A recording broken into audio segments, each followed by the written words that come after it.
Sekarang ini banyak orang bisa memberi contoh, tapi sedikit yang bisa jadi contoh.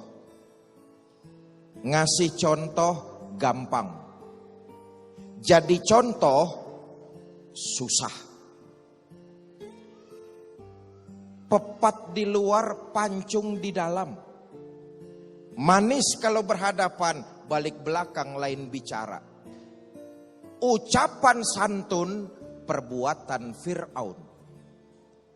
Kenapa ini terjadi? Karena krisis akhlak.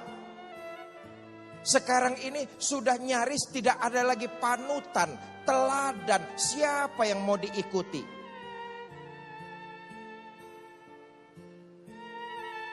Sebab itu junjungan kita baginda Nabi besar Muhammad sallallahu alaihi wasallam berhasil menyebarkan Islam dalam waktu 23 tahun karena beliau jadi contoh, jadi teladan, jadi panutan. Apa yang beliau ucapkan, itulah yang beliau lakukan. Ini teladan, ini contoh, dan ini panutan. Sekarang kita krisis teladan, kita krisis panutan. Nabi berhasil menyebarkan Islam 23 tahun karena beliau jadi panutan. Contoh, Nabi pernah menganjurkan, saudara-saudara, rajin-rajinlah bersedekah. Dalam sejarah hidup Nabi kita baca, di rumah beliau nyaris belum pernah ada duit nginep. Lain saat Nabi menganjurkan, saudara-saudara, rajin-rajinlah bangun tengah malam, ambil air wudhu, dirikan sholat tahajud, laporkan persoalan kepada Allah. Sejarah juga kita baca, Nabi itu kalau sholat tahajud, kakinya bengkak karena rajin ruku dan sujud.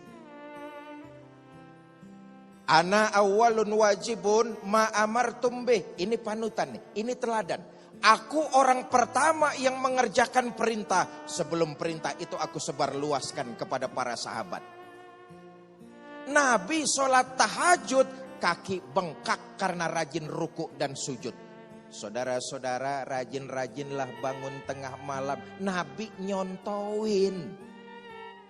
Bu, ibu rajin bangun tengah malam. Ngapain? Padahal kita tahu satu-satunya makhluk yang sudah mendapat jaminan ampun dari dosa, Nabi kita Muhammad sallallahu alaihi wasallam. Liyaghfirullahu ma taqaddama min zambika wa ma ta'akhkhar. Muhammad, dosamu yang lalu, yang sekarang atau yang akan datang, kalau memang ada, seluruhnya sudah mendapat jaminan ampun dari Allah. Ayo kita lihat. Dosa sudah mendapat jaminan ampun, tapi sholat tahajud kakinya bengkak karena rajin ruku dan sujud. Bapak Ibu, dakwah Nabi berhasil 23 tahun, beliau jadi panutan, contoh, teladan. Apa yang beliau ucapkan, itulah yang beliau kerjakan, teladan, panutan. Dalam berdakwah, akhlak baginda Nabi luar biasa. Di antara salah satu metode dakwah baginda Nabi, basiru wala tunafiru, ini akhlak nih. Basiru wala tunafiru, yasiru wala tuasiru. Gembirakan orang, jangan ditakut-takuti. Ini akhlak loh. Mudahkan urusan orang, jangan dipersulit. Nabi bukan cuman ngomongin, tapi nyontoin, menggembirakan orang, bukan malah nakut-nakutin. Dulu ada orang durjana, kerjaannya judi, mabok, zina, ngerampok.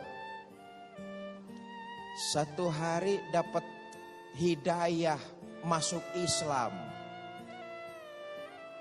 Ya Rasulullah, saya pengen masuk Islam. Kata Nabi, bagus kamu masuk Islam. Ayo ucap 2 kalimat syahadat. Dibimbing oleh baginda Nabi. Selesai mengucap kalimat syahadat, kata orang ini, ya Rasul, apa saya sekarang sudah jadi seorang muslim? Iya, kamu sudah jadi seorang muslim. Tapi ya Rasul, jujur aja, saya pengen memang menjadi seorang muslim. Tapi saya masih berat meninggalkan kebiasaan-kebiasaan saya. Kata Nabi, jadi kamu masih suka judi? Masih. Suka mabok? Doyan. Seneng zina? Oh. Nyolong? Hobi ya Rasul. Ya udah, ini basiru wala tunafiru, akhlak Nabi menggembirakan, bukan nakut-nakutin loh. Kata Nabi, ya udah, kalau kamu belum bisa meninggalkan keburukan-keburukan kamu, enggak apa-apa. Enggak apa-apa, lihat deh. Enggak apa-apa. Bener ya Rasul, bener, enggak apa-apa. Tapi satu saya minta. Apa ya Rasul?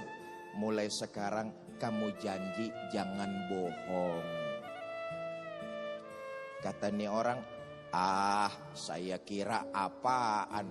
Kalau cuman jangan bohong mah kecil. Saya pikir saya disuruh berhenti zina, saya suruh berhenti nyolong, saya suruh berhenti ngerampok, saya suruh berhenti judi. Saya nggak bisa kalau disuruh berhenti itu. Kalau cuman jangan bohong mah kecil. Lihat, basiru wala tunafiru. Kata Nabi, kamu sanggup? Sanggup ya Rasul. Ayo mulai sekarang jabat tangan, kamu janji jangan berbohong. Baik, saya janji tidak akan berbohong. Salaman, selesai pulang. Di tengah jalan nih orang girang bukan main. Apa kata dia? Islam itu gampang. Saya masih seneng judi, suka zina, suka nyolong, suka minum. Tapi Rasul enggak ngelarang. Cuman satu yang dia pinta, saya jangan bohong. Gampang. Basiru wala tunafiru. Hari berganti datang minggu, minggu pergi datang bulan. Satu saat niat judinya kenceng. Lihat teman-temannya ngumpul main judi. Mulai ini orang ikut-ikutan.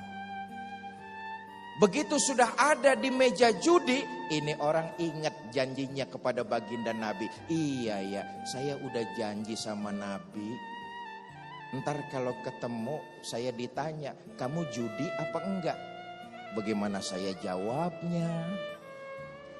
Kalau saya jawab enggak, saya bohong. Kalau saya jawab main judi, tentu hukum akan berlaku. Perang antara setan dengan malaikat, bisikan malaikat menang, enggak jadi judi. Satu hari didatangi temannya sambil membawa minuman keras. Karena memang kebiasaannya tukang mabok, lihat teman bawa minuman keras, latahan. Itu botol main cekek aja itu. Begitu minuman hampir dia tenggak, dia ingat janjinya sama Nabi. Iya saya janji udah gak bakalan bohong. Ntar kalau ketemu Nabi ditanya, saya mabok apa enggak? Bagaimana jawabnya? Kalau saya jawab saya minum, hukum berlaku. Kalau saya jawab enggak, saya bohong. Perang lagi antara bisikan setan dengan malaikat. Menang bisikan malaikat, enggak jadi minum. Terakhir nih orang datang kepada baginda kita Nabi besar Muhammad sallallahu alaihi wasallam. Sodakta ya Rasulullah. Anda benar ya Rasul. Benar kenapa? Yang Anda minta sih kelihatannya enteng, cuma jangan bohong. Tapi itu pongkolnya. Saya nggak bisa bekutik sama sekali. Basiru wala tunafiru. Gembirakan orang, jangan ditakut-takuti.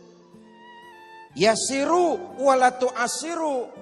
Mudahkan urusan orang, jangan dipersulit. Nih akhlak nih.